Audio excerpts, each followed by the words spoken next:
It's named the James Webb Space Telescope. Using this, you can time travel of sorts.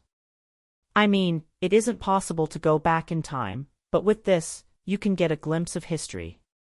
And I'm not talking about the history made in the last 5 to 6 years. Literally, millions and billions of years history can be looked at using this telescope. More specifically, 13 billion years. The universe began with the Big Bang 13.8 billion years ago. And this telescope can look till 13 billion years ago. About 0.7 billion years after the universe began. But how can it be possible?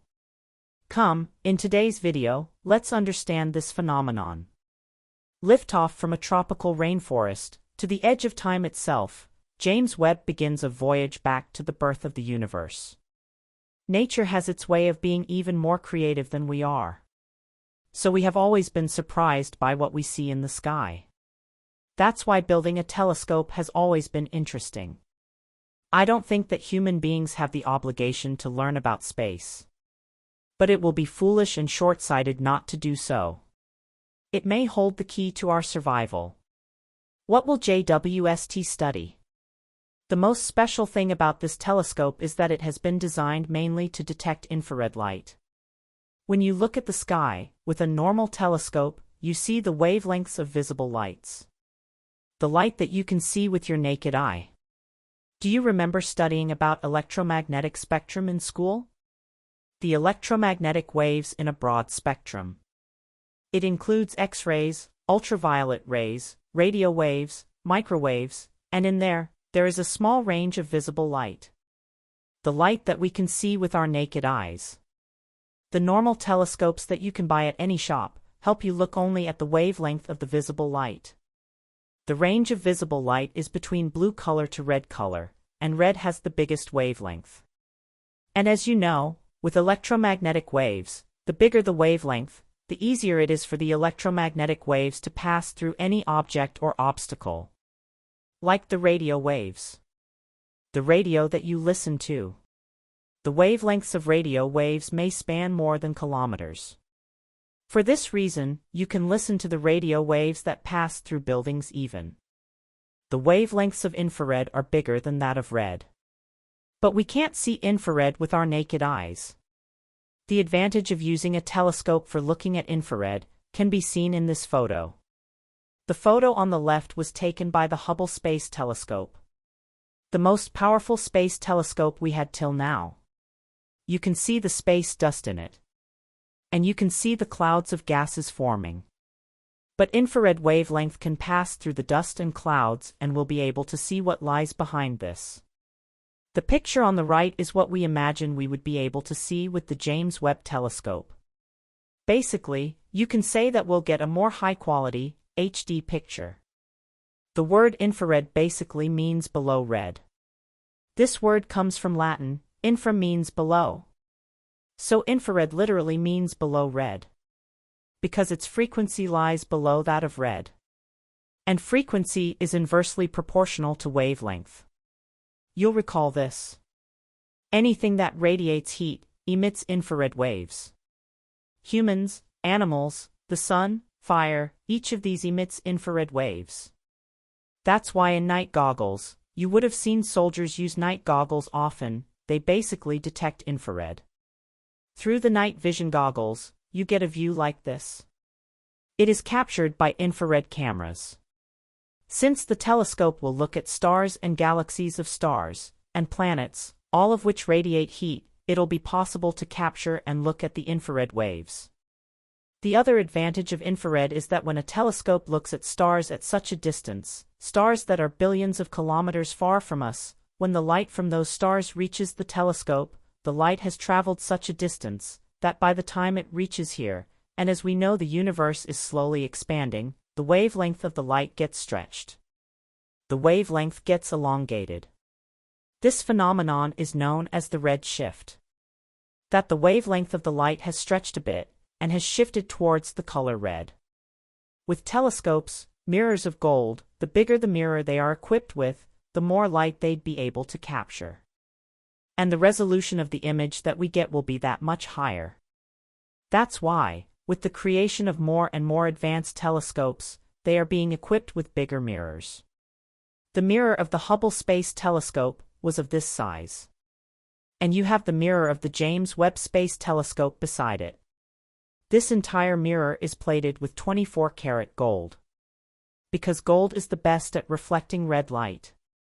I said that everything that radiates heat emits infrared waves. When the telescope will start working, the telescope will radiate some heat too. Some infrared waves will be emitted from within the telescope.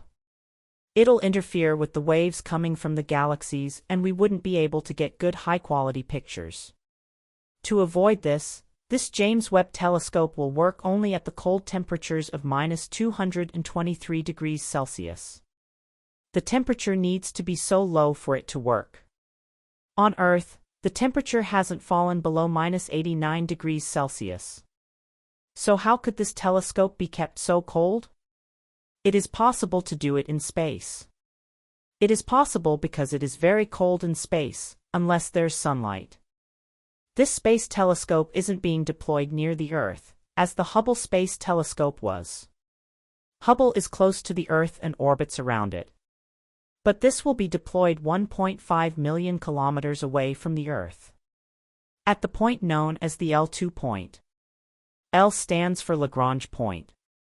This point will be on the other side of the Sun, because obviously, it is important to block the heat and light of the Sun as much as possible for the better functioning of this telescope. And the L2 point is special because it keeps revolving with the Earth. So the Sun will be hidden throughout the revolution. Look at how its orbit will be. The Earth's shadow will keep the Sun hidden. It's similar to when you look at something in the direction of the Sun, you can't see clearly because of the sunlight. It's the same as when you cover the Sun with your hand. And you get to see clearer. It's the same with the telescope. NASA has said that the entire procedure of creating and launching it is so complicated that they have identified more than 300 potential problems that may arise. More than 300 single points of failures. If any of them come true, then the entire project would be as good as over. $10 billion has been spent on this project. This amount is so huge that NASA had to defund several research projects and direct the money to this project to make it possible. Along with NASA, the European Space Agency and the Canadian Space Agency are also participating in this. The scientists have pinned their hopes that using this, they would be able to study how did stars and galaxies form after the Big Bang. As I told you, with this telescope, you can look 13 billion years into the past. The Hubble Space Telescope could look to only 1 billion years after the Big Bang took place. So about 12.8 billion years ago. But the James Webb Telescope can look to 0.3 billion years after the Big Bang. As you can see in this diagram, when the stars began to form first. You'd ask, how is it possible to look into the past? The answer to it is very simple.